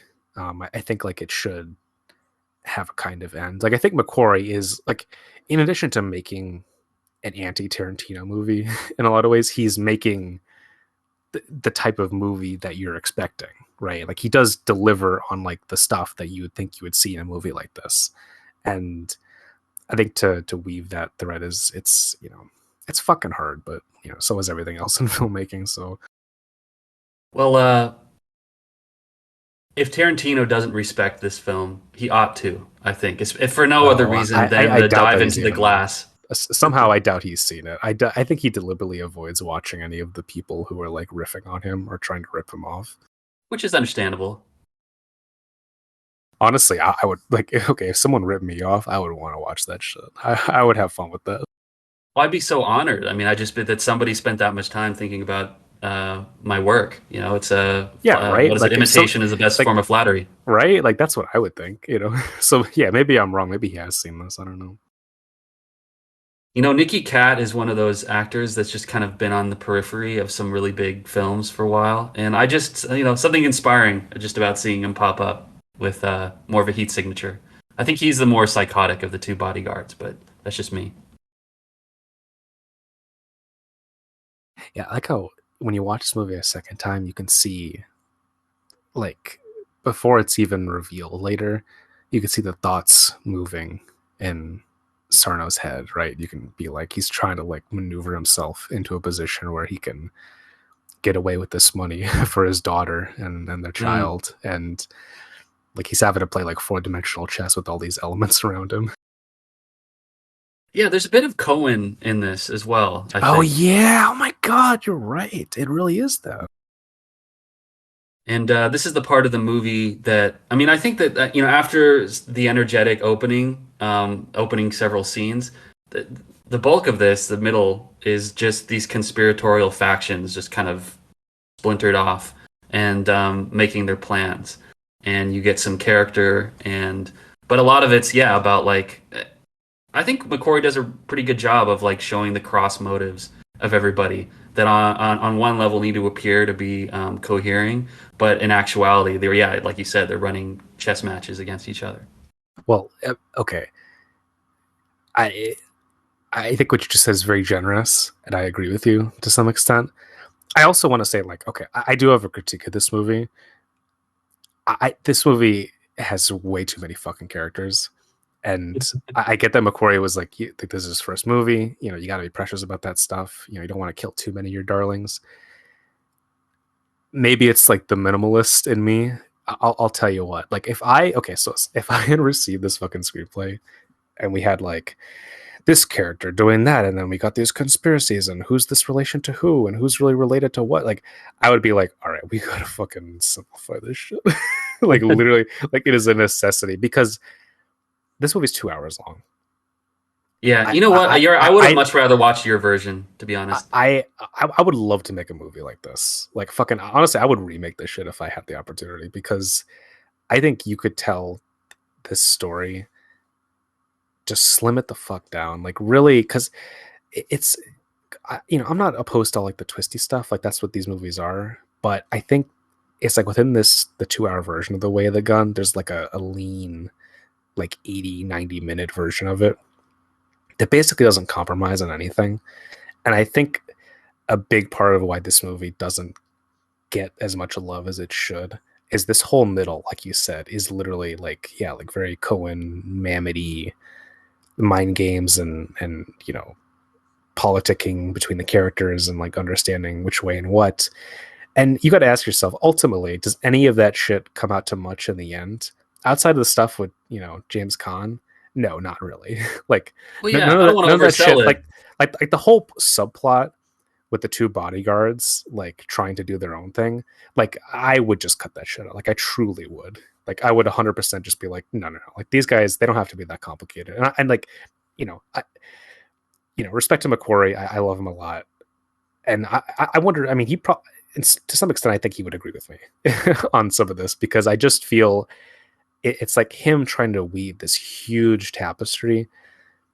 But the problem is that yeah, you have the action in the beginning and the big set piece at the end, and in the middle of this movie, it's literally like an hour of everyone talking in hotel rooms and you know what I mean. Like it's a lot, like because he doesn't stage it in that much of a visually dynamic way, and so Well, it's a I young think man's I think for the mistake. I average mean, viewer, yeah, I think so. I yeah. think so. I But mean, that's why it's I just talk you about feel. liking this movie is that what I like this movie for the flaws as much as the strengths because I think they're illustrative. Yeah, absolutely. I mean, I think like being a writer, director, and hot at this moment because of Usual Suspects, he probably feels like he needs to be working overtime to like the more To make labyrinth, like the some better. big twist, yeah, it's like that's what people expect, that's what they want, whatever. And it's like, no, It's actually, miscalculation. Yeah. yeah, I yeah, because again, like I mean, this is almost exactly 2 hours long. Like he doesn't commit some terrible sin of like making like a 2 hour and 20 minute version, which thank fucking That god would he have been, didn't. yeah, not good. Yeah. Yeah, not good. But I just yeah, I would just like to I want to go back in time and be like, all right, man, like here we can cut this and this out, and you can release this movie. It'll be short, it'll be lean and mean, and like it might not be like a box office success, but people will watch it on video because it's got cool gunfights, like, and it's got smart dialogue. Like you could, yeah, I don't know. I have this like thing now where sometimes I watch movies and I'll be able to like really recognize the flaws, especially in the direction. Like I just watched like Clive Barker's Nightbreed, which you gifted me. Thank you Oh again. yeah. Oh, you're welcome. And that like much like this is a very flawed movie, and it's not that well directed. But the stuff in it that's strong, I think, is more than worthy of justifying um, the love that I can give to it because I think it's I don't know it exemplifies a unique spirit that other movies don't have, Right. and The passion and the exuberance of it overall. exactly it's got enough energy to feel like oh well this is no other movies really like this, and so I feel the same way about The Way of the Gun. Yeah, and this whole bit here It's where weird. I rewatched this like 3 times because I didn't understand exactly what he was saying. It's kind of a, I don't know, how did you feel about it? well he's basically talking about like you know him having doubts about this life that they exist in, and um kind of like framing it within a religious way, and it's kind of like a come to Jesus moment within the context of the movie. And uh I I think this is Ryan Phillippe's best scene in it, and I Yeah, me just too.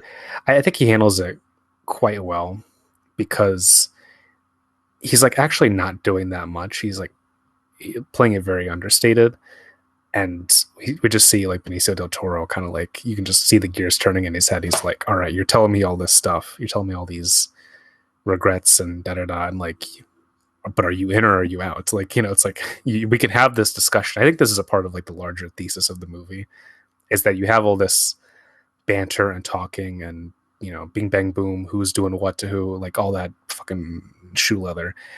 And at the end of the day, it's like, all right, you're either, you're either still walking or you're in the dirt.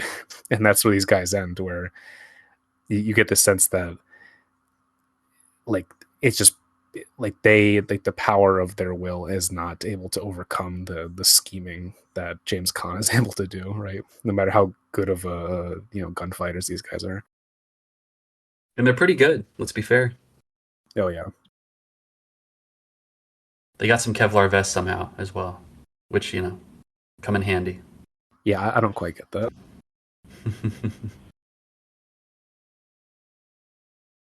You saw Crash recently, right? Oh, not recently. Like a couple Magnolia for months ago. Morons, is what Yeah, you a called couple. it. It was Yeah, so yeah. good. Well, that's what it is. Yeah. Yeah, because Philippi, I mean, around this time, yeah, I mean, I don't know. I think he's like a TV guy now, but there was a few years where he was, I think, trying to swing for the dramatic fences and be in movies.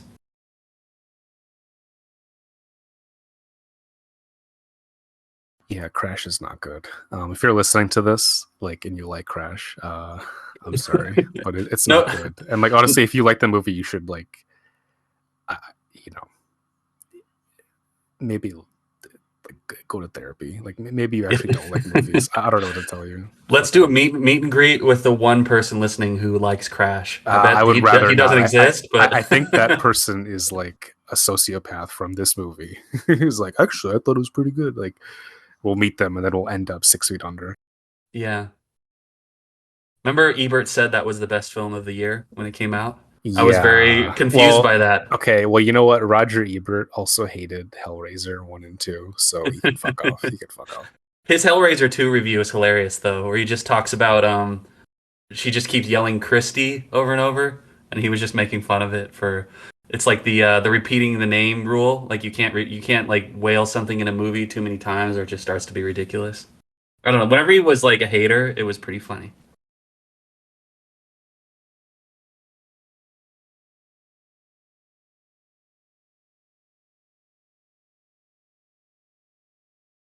I like this part where she gets the shotgun. I was framed. Oh, another Benicio moment coming up that I absolutely love is when he pokes his face into the hole Yeah, just to right? kind of like He does a peekaboo. It is yeah. I mean, cute. I mean, I want to believe that he made that up himself. Well, it's just a fun visual gag.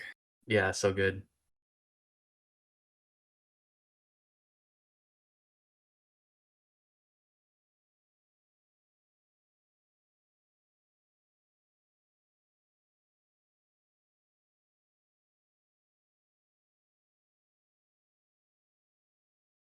See, I like how like they do like when he's like trying to illustrate like what she's he's just like he does a little gesture with the like the gun in his Hmm. hand. It's just, again, he's so good at this movie with all these like little hand movements and stuff. Because he's like laughing at it. He's like motherfucker. Like, how do we not see that?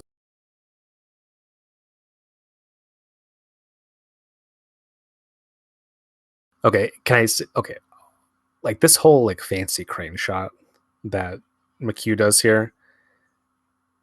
Again, like I'll sing his praises until Kingdom Come. Like this is a bad shot. Like this is bad. Like It's it's coming up. what's happening right now. Like it just it goes on for like a fair bit, and like it's just like the framing is kind of bad. And like I get like it's he's supposed to like again we have like this musical surge from Joe Kramer. I like the music, but like when you look at the way it's shot, right? Look, like he's like, oh my god, and then there she is on the thing, and like it's I don't know. I think it's bad direction. Like I just don't. I'm like okay, like he's trying to show off a little bit, and I get like trying to get that thing in one take or whatever, and like they have the big crane shot, but Right. And this is supposed to be kind it's of a like the push little off.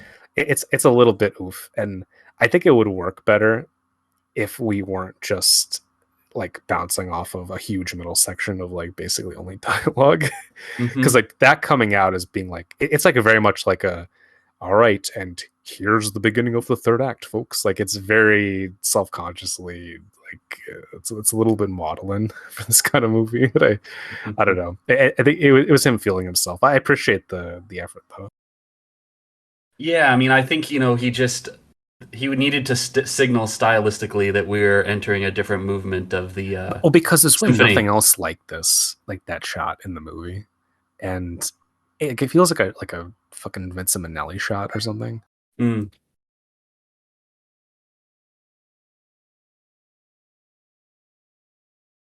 I think it's awesome though, just like how much of the action takes place in these like ghosted out like motels, gas Well, again, stations, and it's all yeah, wides, right? You just get this yeah. huge expanse of darkness. I feel so bad for not having any shoes. Get that lady some Crocs.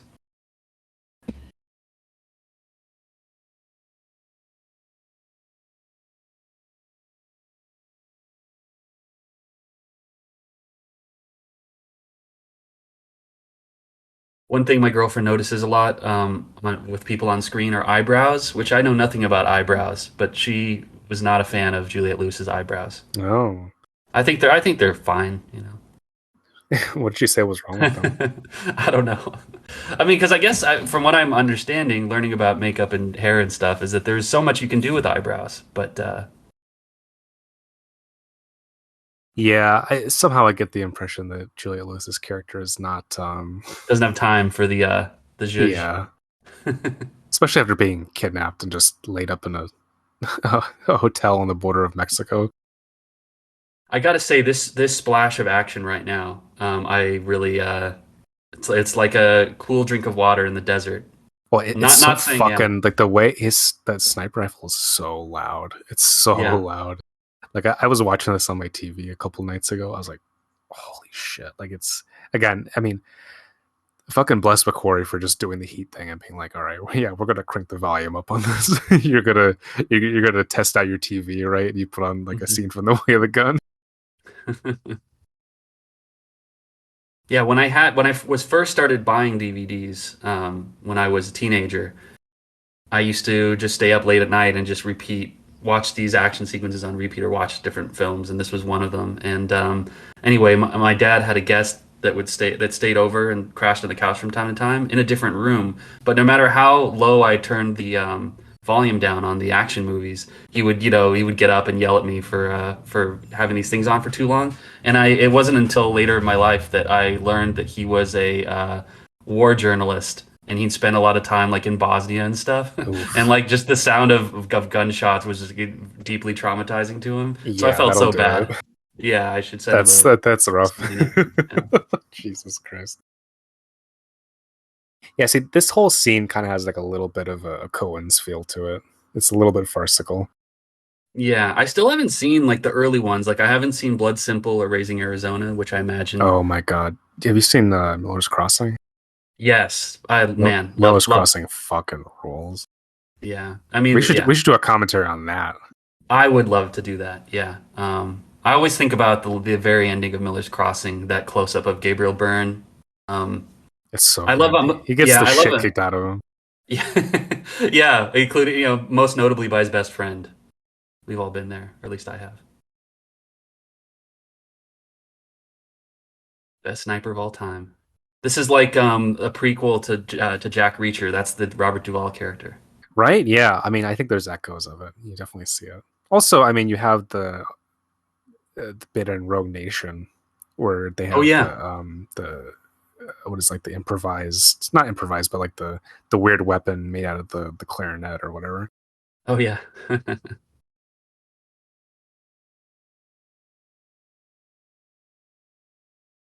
You know, what was the first movie to do the whole like sniper scope thing? Because I Oh, figure that's a good like question. because movies have been doing this stuff with binoculars, right? Because that's in like Rear Window and stuff, like and probably longer before. Yes. But I wonder like who's the motherfucker who was like, oh yeah, let's just put a sniper scope filter on the frame. Well, whoever it was, I salute you, sir. or ma'am. Yeah, well, I mean, they've almost, it's like they predated the way the video games would handle that shit a long time before.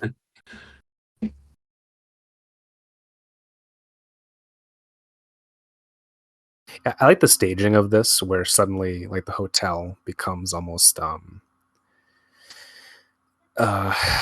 yeah, like you see it like it almost becomes like a little playground or something because they're so far away from it. Yeah, that's a And great metaphor. Yeah. yeah.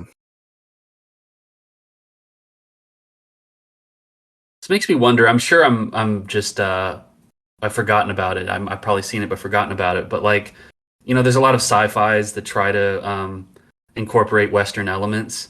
But I can't remember many Western sci-fis with this degree of kind of desolation or scrubbiness. I was thinking about Pitch Black, but Oh yeah. I guess that's an example. That's another movie from around this era. Then you can tell. Yeah, that's another movie that I like a whole lot. The direction's kind of bad. I mean, you never really get a sense of like the geography of where they're going on that planet. Like Hmm. it's all like a little bit yeah, but like the feeling is there, I suppose. Yeah, I mean, like I would love to make a movie like this just because I would want to work with the landscape. Like that's to me like that I would be like if I could just shoot in the desert, I'd be like, all right, that like this is the justification for the movie. Like I mean, heck, Yeah. even if the movie doesn't turn out that well, if I can get some cool shots of like the the sunset at night, like I could, you know, I'll do that. But yeah, I, I don't know. I definitely enjoy I don't know. I mean, yeah, I just love westerns. I love movies that are set in western like environments. I just think it always works. I think it's inherently cinematic. I maybe some people don't feel that way. I really do. I don't. I don't know. Like it just rarely do I feel if a movie's set in yeah like a desert ish area. I almost always feel it adds something to it. I don't know. Yeah, well, it's both there's nowhere to hide, and it's also that nobody's going to find you, or nobody's going to help will not arrive in time to save you from whatever you're up against. That I think lends Yeah. itself so well to these stories. Also, it's like the desert. It's like God made the desert to be filmed with fucking CinemaScope, which this movie isn't done in for some fucking reason. But like like so many of the great westerns, when you see them in scope, you're like, holy shit! You watch a Bud Boddicker movie, and you're like, the West, here we go, motherfucker. I'm so looking forward to watching those. By the way, they arrived the other day, and Oh yeah, yeah. yeah, You're on the you're to-do gonna list. enjoy those. Those are real treats. Now, speaking of Man on Fire, here's a little bit of torture here. Yeah, yeah, yeah. Okay, so how do we feel about torture scenes in movies? Because can I tell you, like, I don't like them in horror movies, but Yeah. in action movies, I almost always like them. Well, like when I first saw Man on Fire, and like I've literally had people block me on Twitter, and I think it's when I was first learning how to use Twitter. So like I wasn't conscious. I was very stupid about like how when your interaction with people is just premised, at least in the beginning, on taste, and you People are make gonna a dunk on you. oh yeah, and people make aspersions about your taste, or you make aspersions on somebody else. It is taken very personally, and is very it is not a proper etiquette, at least like in the early goings of things. But when I first watched Man on Fire, it was a test screening, and I was super excited because of Denzel. And I actually didn't know much about Tony at the time. I think I was like 14 years Dude, old or something like can I that. just fucking say, like, fuck you and your West Coast privilege for seeing test screenings for Men on Fire? Can I say I would literally kill for that shit? Oh, it wasn't cool. I mean, they used to just hand them out at the mall. There would be like Oh, somebody really? from the movie company, yeah, who would just like be at the mall and be like, "Hey, you want to see?" And sometimes they would tell you what the movie was, but not always. But anyway, it was when Denzel's shoving the C4 up that guy's ass, or the scene begins and the guy wakes up from unconsciousness and it's up his ass. I And wish you had more time. yeah, but the Tony Vision, I was just watching that movie Mindset episode where they were talking about Tony Vision, which is when he throws in like the 20 camera angles and kind of like the strobe like cutting and something. You mean the insanity? Yeah.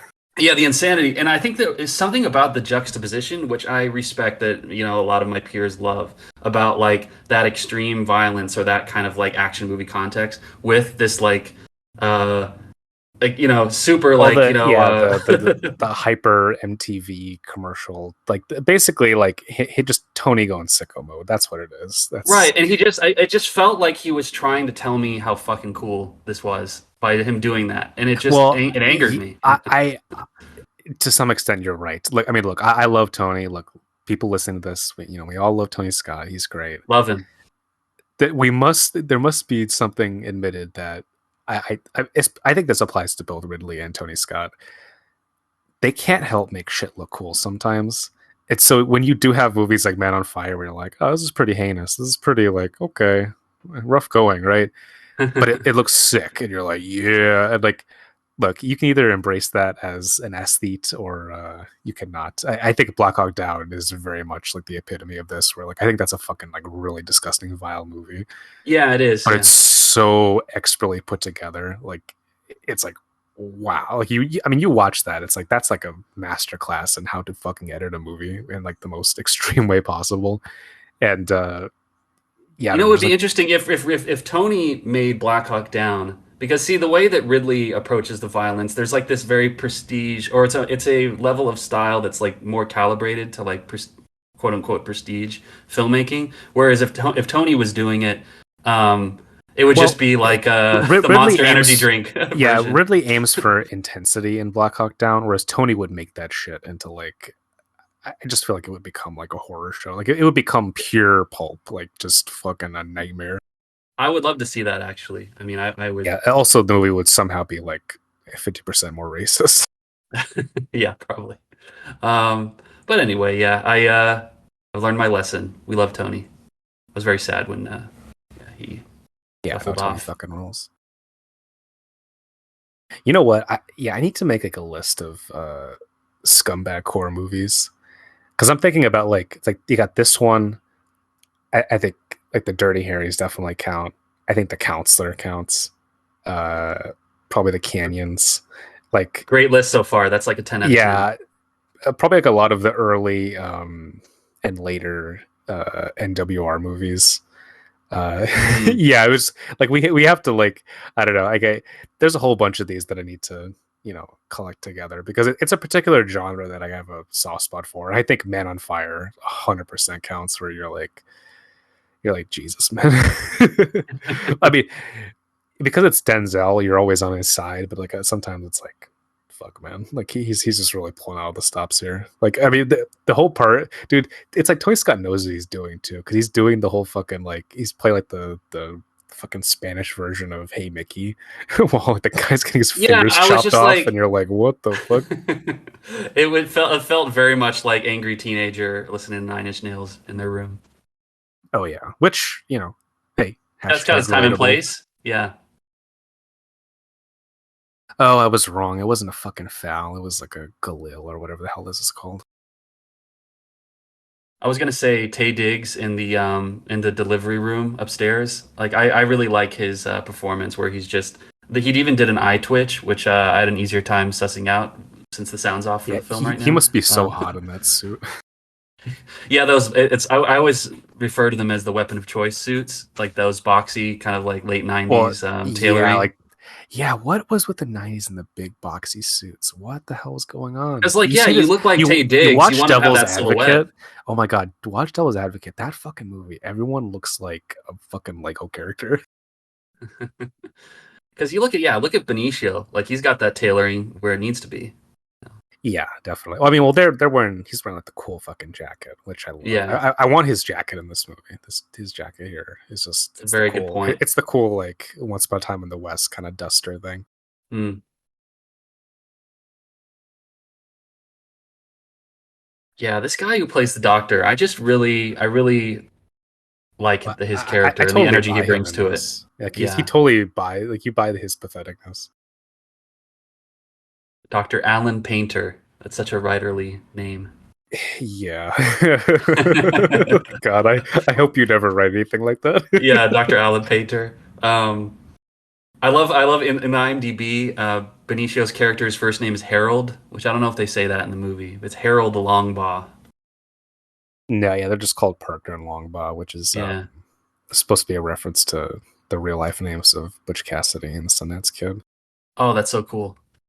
Yeah, again, that's also like a very writerly thing. Although, can I just say this? This is a truth that no one wants to admit about movies, and even fiction, right? Like all names are dumb. Like there's no one like okay, like talk about like I don't know, like Star Wars or whatever. Like Luke Skywalker is a dumb name. Like there's no movie names that are like very rarely are they cool. Like, and that's okay. I think that's fine. It's a mystical art of choosing them, and like I mean, Luke Skywalker, viewed through a more objective lens, is a bad name or it's Well, what I mean ridiculous. is like But it doesn't take a genius to come up with this stuff. Like I think a lot of people. I mean, when I said earlier, like I hope you never come up with that. Like, I mean, you will because we all of will course, yeah, because we all have limited imaginations and yeah, I just find it funny. Like when you watch movies, it's like it's almost like that joke from The Simpsons where he's like, "It's my yeah, my name is uh Bill Water Cooler or whatever." Like he's looking around the room to see what he could get a name for. I always like to joke to just make it Detective John something or Detective Jack, or Lieutenant Yeah, Jack, and then just add whatever word at the yeah, end. yeah. Detective Jack Crawfish or whatever. Yeah. By the way, this scene is I think it's played for comedy. I mean, I think it's one of those very dryly comic moments, just like everything Yeah, this it's character very does. Coensy. Yeah, I the like the whole stuff with Abner here. I don't know if it needs to be in the movie. Like I like it, but I'm like fuck. Like there's Well, just some clearly parts of this, it where yeah. I like the grace note of it. I really do. I'm just wondering, like, man, was there any way we could like fit this into something that feels like because it's like we're getting into the climax of the movie, and like now we're having this huge like poetic scene between these two guys, and I'm here for it, right? That stuff's cool. But it's almost like we needed like a 3 hour version of this movie in order to really have that make sense and be interesting as it should be. And yeah, I don't know, because it's like because we have this setup with this character and he shows up and he doesn't really do anything and then he dies and that's it. And it's look, far be it for me to like insist on if quote unquote efficiency in screenplays, whatever, right? Who gives a fuck? But I would just say like when you're talking about grace notes, I wonder if that could have been given to another character or his character could have been like combined with something I don't know, like whatever, right? But you see what I mean. Yeah, well, I think efficiency, I think you're spot on that like that scenes like that are just kind of like an anchor dropped in the middle of, what was otherwise this Well, building it's not a momentum. Yeah. bad scene either. I think it's just badly placed. I think it, this movie's whole middle section has a problem where there's no actual sense of montage. It's just one scene happens after another, and there's not a whole lot of logic according to Hmm. them. I think it would almost be better if the scenes played out very much long and weren't intercut. But whatever. That's just me. Well, that scene in the car with Khan and Abner, it's one of those moments that I tend to like between characters where one character kind of he's in the presence of a version of himself from the future or from the past, and Yeah, like and I think that's what's playing out on Khan's face is like, you know, this is like the more pathetic version of what he will become if he continues on his current trajectory. So that's the idea anyway, the intellectual. yeah. No, Uh, I very much yeah. agree with you. Yeah, I just feel like you could do like a You recut need of to earn this that movie and shit. fit it Earn better. that shit. Yeah. Dude, the fucking guns on this. Yeah. For 13-year-old me, obviously this was what I was Oh yeah, it most excited rules. by, and 37-year-old me as well. Yeah, yeah. Some things never change.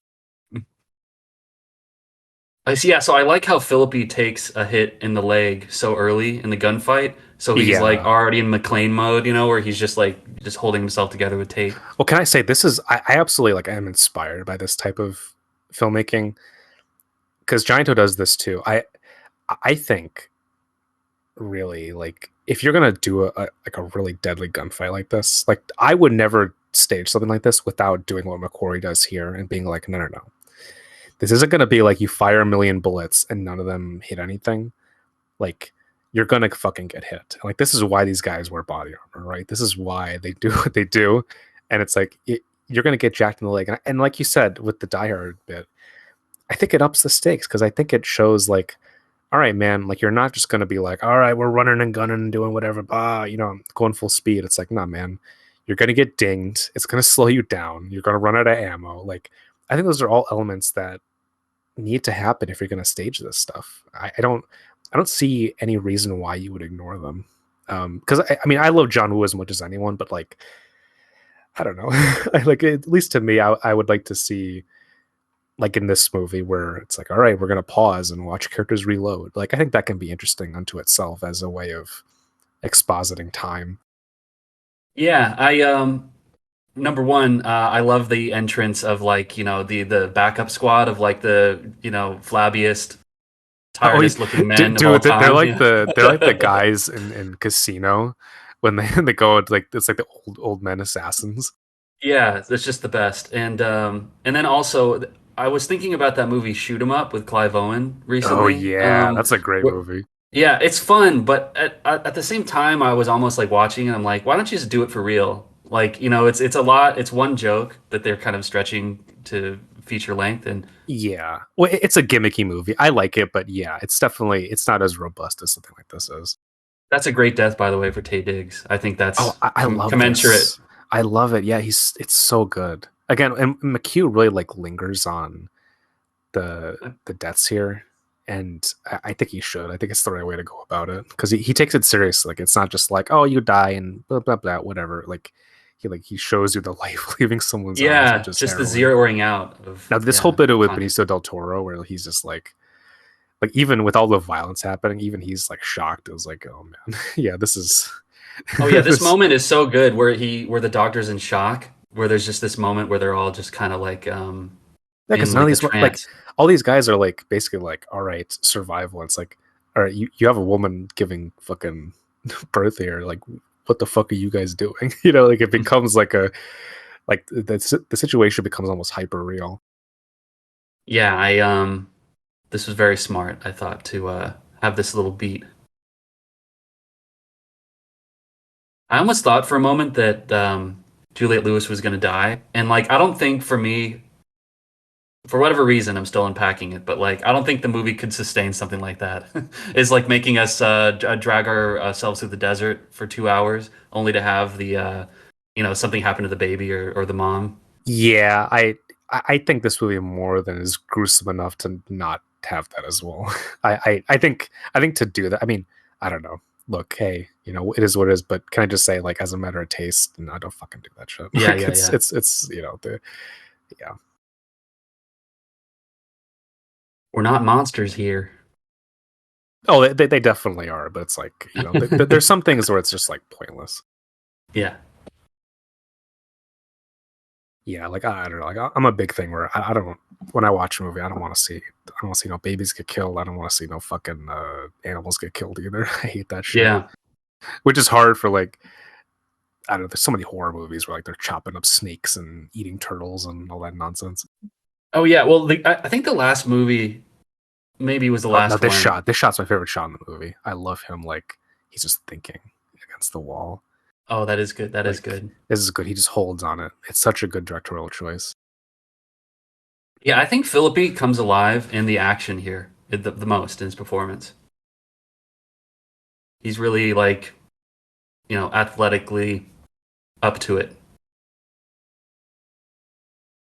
I love it. It's like again, this is what direction is. This is what a director. This is the choice that you have to make. It's like what's most important in this scene. And McCrory's just like, all right, you know what? Before this whole shit goes down, like he's just gonna have a moment to reflect. It's almost like an Escape from New York where he sits down in that chair, just has a moment to himself while all this stuff is going on.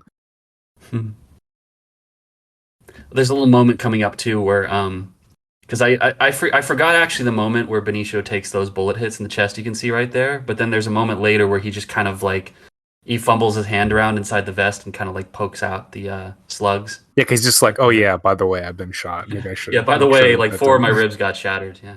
Yeah.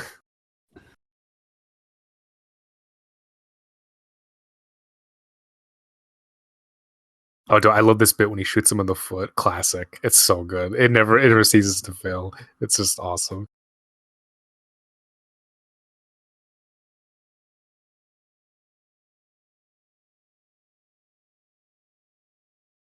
again, I love this bit. Like to me, again, you watch Johnny Toe movies, it's all this stuff. It's all tactical gunplay, leaning around corners, guys traversing environments like it's a maze. I I'm don't so know glad you why showed more me movies Exile, don't by the do way. this. Exile fucking rules, right? It's like Great so movie. good. Yeah, it's again, please like watch so many of his movies because like they're all that. And yeah, like especially Drug War. That's a movie that has very similar gunplay to The Way of the Gun. And to me, it's like that. I don't know. If you want to do a gunfight in an interesting way now, I think you just got to do it. You can't stage it anymore like a Rock'em Sock'em music video or a fucking video game or whatever. Like it's I don't know. It's Well, I just a really taste hope they thing. don't make. Yeah, I hope they don't make a fifth John Wick movie. I really think like they've Well, they exhausted got it. that They got approach. it. Yeah, They they got got it. it. Yeah. Yeah. Well, also like the John Wick movies, like even then, like they after the first two, they really more or less like moved away from like the tactical aspects of it and just became more about like sustained action and how long can the shot last, which I think was good. I think that was a good development for them.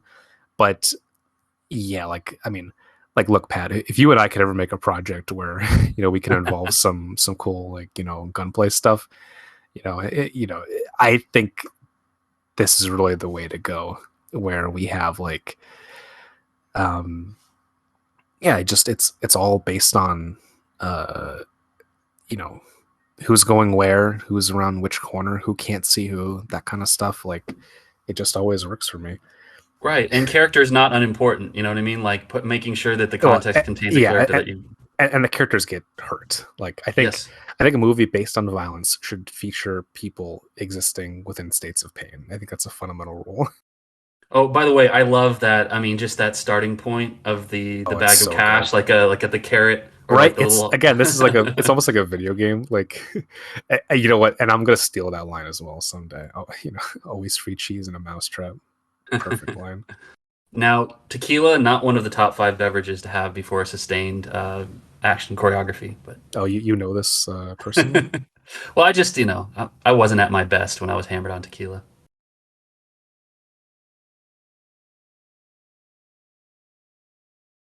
Now, Oliver Stone hated John Wick 4, which I thought was very funny and apropos. Yeah, yeah. You Bad, can awful understand why he take. wouldn't be into it, yeah. Well, no, he would, yeah. But what I mean, honestly, it's not like the fucking like the violence and stuff like I don't know, like Platoon. It's equally as stylized. It's just that Oliver Stone doesn't understand to what extent it is, or at least he Right. doesn't view it in that way.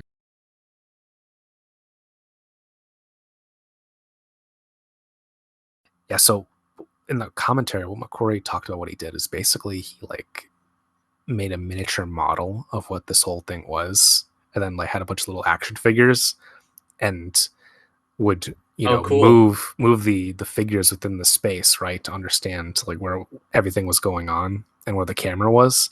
And then he took photos of the set for like each shot, and he just kept doing that. And like I'm like, dude, that's the way to do it, right? That's a perfect, like that's such a useful idea. It's just basically, yeah, stage it with with little figures. It's very like Kevin McAllister, before the Oh burglars show yeah, up. I thought the Equalizer 2 had a bit of that as well. Like I always laughed at definitely. Oh it. yeah, there's because there's a whole that big scene at the end. Yeah, that was a good scene actually. I didn't like. Yeah, I what a thought that great was pretty idea good. to stage a action sequence during like a hurricane. I thought was such a cool idea. Like he's like hitting people with harpoons too. It fucking rules. Yeah, he's literally like if Kevin McAllister was Denzel, or like was this a 50-year-old ex mercenary. I'll say all this big camera movement, this big showy camera movement. Look, it goes, it goes, it goes, and then Yes, cut, and he just gets bodied with the fucking bottle. yeah, Like, this shot's so good. see, that's a thing that I like. That's an idea that I want to use someday. Is the idea of like this big, like showy camera movement, and you think like, oh my god, they're gaining momentum, like they're pushing the tide back or whatever, Here and we go. then you immediately cut, and then just have the total deflation of that momentum. Like I think it's such a great choice in this scene Me because too. you're not expecting it. You're absolutely not, because you're just like, what the like, and it's just horrifying. It's like reality ensues, like again, it is a video gaming where it's like you go to get the cash, and then like there's like a bunch of spikes, you know, like Yeah, right. Um, but I feel like without this scene, this punctuation, there would be something kind of listless about it all. Like I think that's the importance of having those beats that are this unusual or kind of like I agree. startlingly violent. I Yeah. think the yeah the cruelty is like yeah it's an exclamation point in the scene. I really quite think it's good. Yeah, I give props to any movie that can literally like make me do the extreme facial expression while I'm watching it. Yeah, because you're like, Just oh, like it's such a like a oh man. Again, it reminds me of like a John Wick 4 when he's falling down the steps. You're like, oh no, like it just your yeah. gut drops. I like to imagine an alternate universe where this movie was a huge hit and all these there were names for all these characters and like detailed biographies, and then there were action figures you could collect of like Yeah, well, yeah, that would be the chubby Michael Bay dude version. in a like this guy in particular. Yeah, they're doing the one-handed reload as well. It's rough. Yeah. Oh, and I think this is the part where he's going to pull out the clip with his teeth, or maybe he already did that.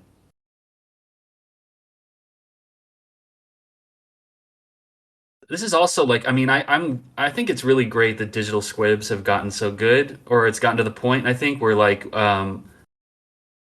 it's hard for it can be hard to discern, you know, what's real and what's not. Like the I think the digital effects have gotten pretty awesome, but I do appreciate this kind of early, slightly earlier era in action filmmaking where I miss real squibs.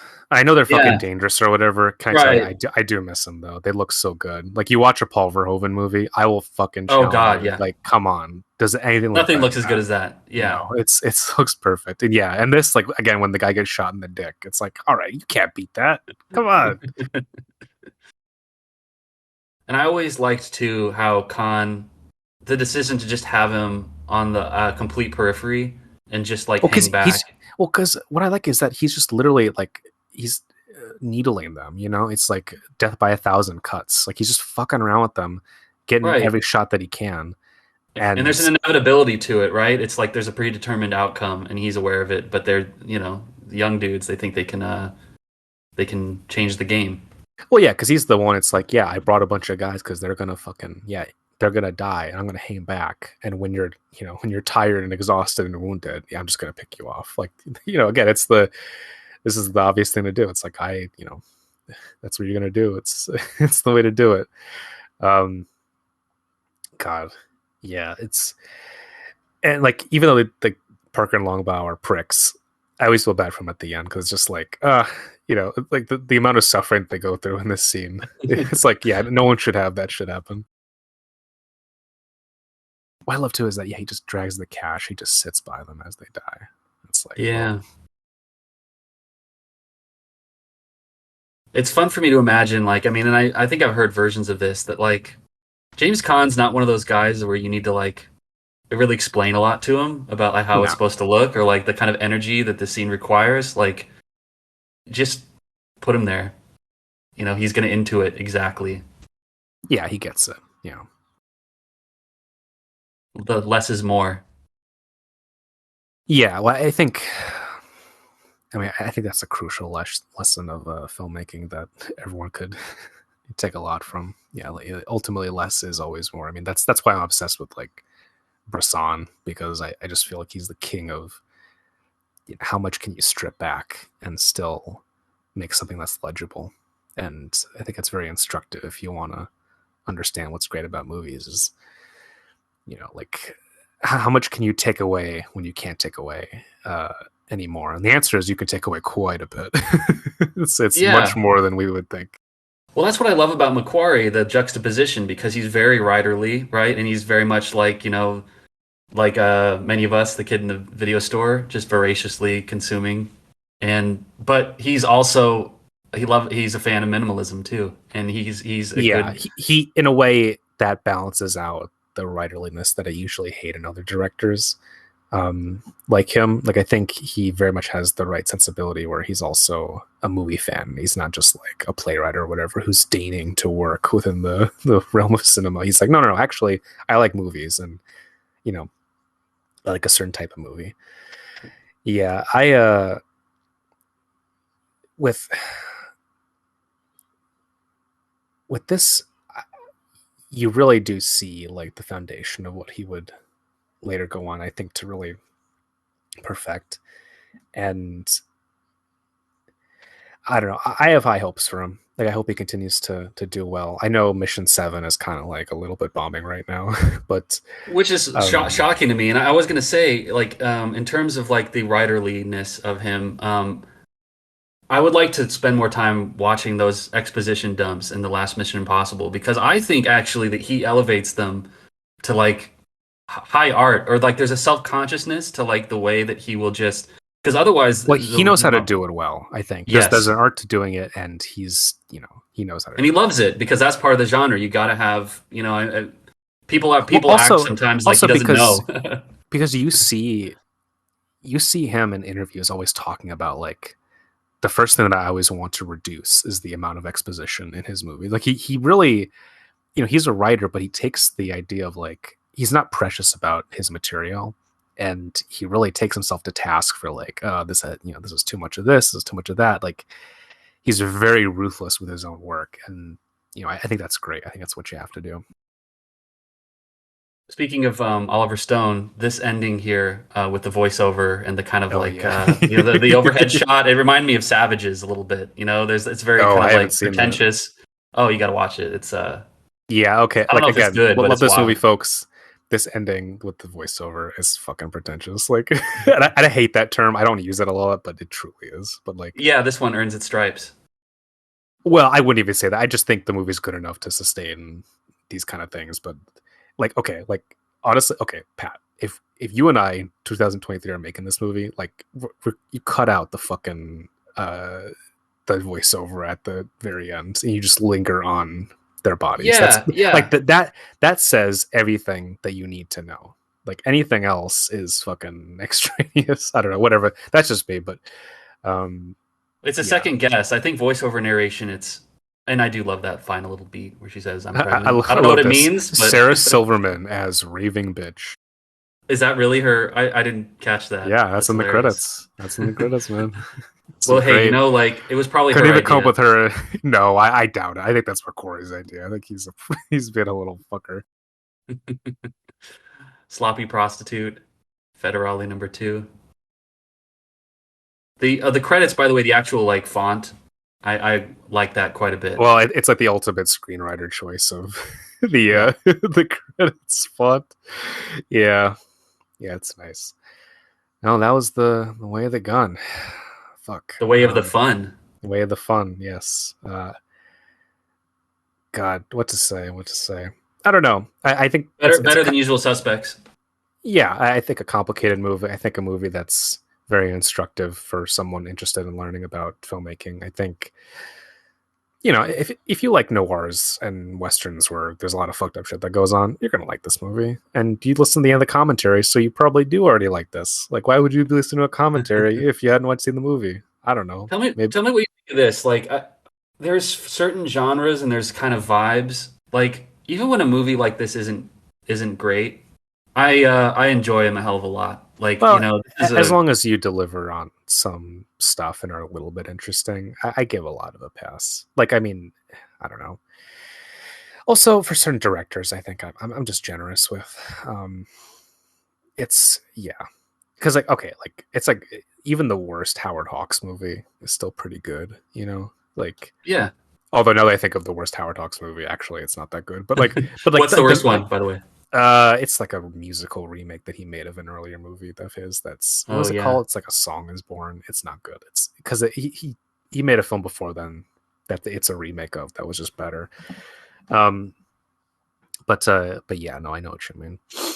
The most Um, shocking thing you've ever said, I think, and we'll need to talk about it in a different time, is that you're looking forward to Wonka.